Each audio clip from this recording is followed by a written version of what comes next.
Fala, holders! Marcos aqui. Bora, pessoal, para um resumo de mercado. Hoje, dia 5/6. Vou passar para vocês o que está acontecendo no mercado global, na macroeconomia. E, é claro, a gente vai dar uma olhada também na análise gráfica, passando por Bitcoin, S&P 500 e entre outros índices.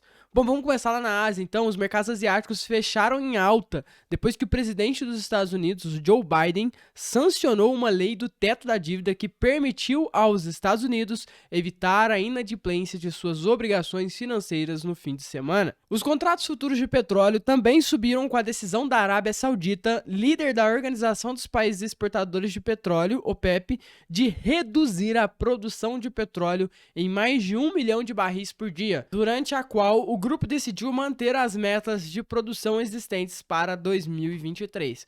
E o que aconteceu de fato quando foi anunciado toda essa informação? O preço do barril de petróleo, ele teve um gap de alta muito forte na sua abertura.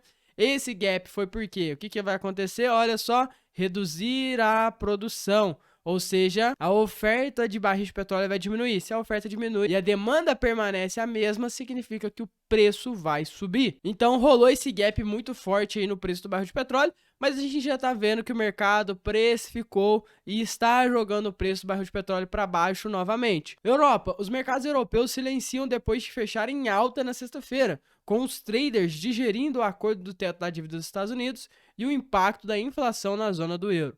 Todo mundo sabe que um dos maiores problemas mundiais hoje é a inflação, então tá todo mundo de olho também na inflação, que mostraram uma queda para seu nível mais baixo desde fevereiro de 2022.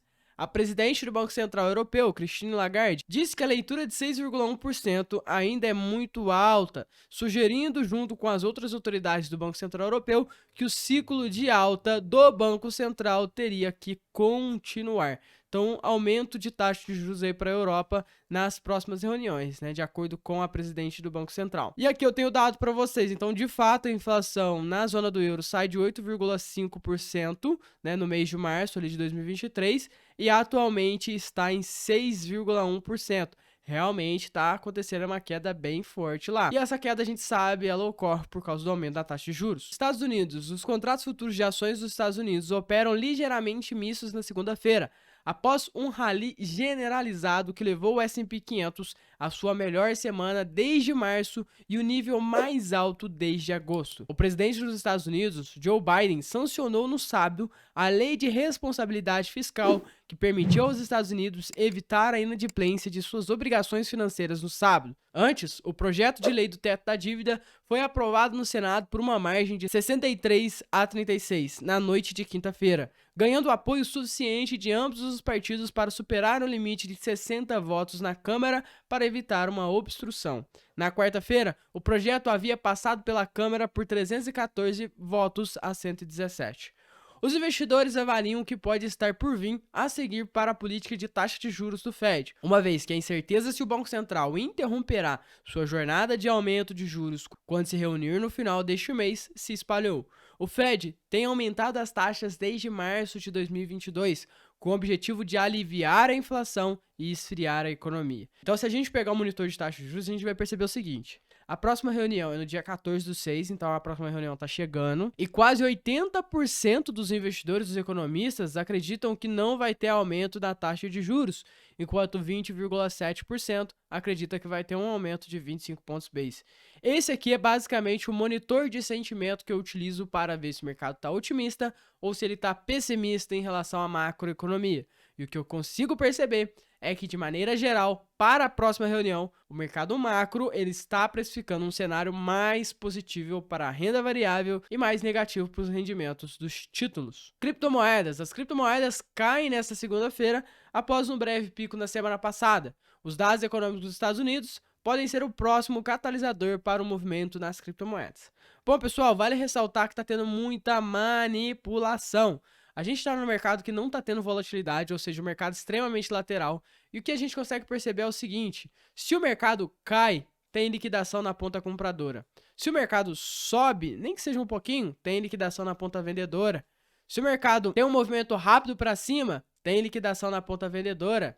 E também, nesse último movimento de queda que a gente viu, teve liquidação na ponta compradora. Então é um mercado que tá pegando o stop de todo mundo. Esse movimento de queda que a gente viu nas últimas horas é um movimento que estopou milhões e milhões de dólares. Se a gente observar o gráfico do S&P 500, a gente vai perceber uma coisa interessante.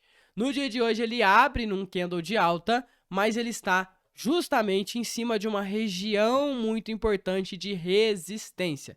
Então, se o S&P 500 fechar acima dessa região, o mercado dispara, mas o mais provável seria uma correção no S&P 500 até essa linha pontilhada ou até 50% desse canal, para depois o mercado continuar subindo, se ele for continuar subindo, é claro. Mas o mais possível, então, do S&P 500 seria uma queda. Eu vou mostrar isso para vocês agora. Então, antes da gente ir no gráfico do Bitcoin, rapidamente, vamos passar aqui pelo gráfico do S&P 500, e eu vou puxar e vou mostrar para vocês a minha análise aqui dentro. Então, a gente está dentro de um canal de tendência de alta no macro, no mensal, e está dentro de um canal de tendência de alta no gráfico diário. Mas se a gente ir para o intraday, ou seja, gráficos menores, olha o que a gente vai perceber. Aqui em 15 minutos, a gente tem aquela análise que eu acabei de mostrar para vocês.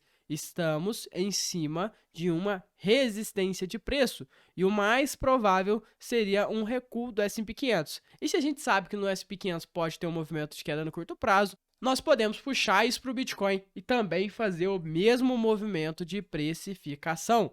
Então, se observarmos, o Bitcoin nesse exato momento está dentro dessa região de preço. Eu vou mudar aqui rapidinho para o gráfico de 4 horas para a gente observar em mais detalhes. Então, olha só, estamos num canal de tendência de baixa dentro de um canal de tendência de alta.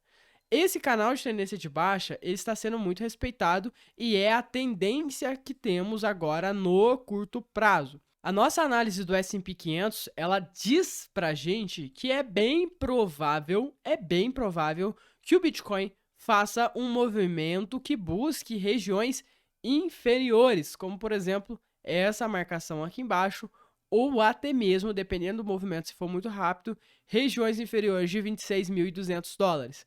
Porque se a gente esperar uma queda no S&P 500, o mais provável seja que realmente o Bitcoin também siga esse movimento de queda. Ou seja, o Bitcoin volte, o Bitcoin caia. É claro, o mercado aqui do S&P 500 ele pode ficar lateral durante um tempo nessa região.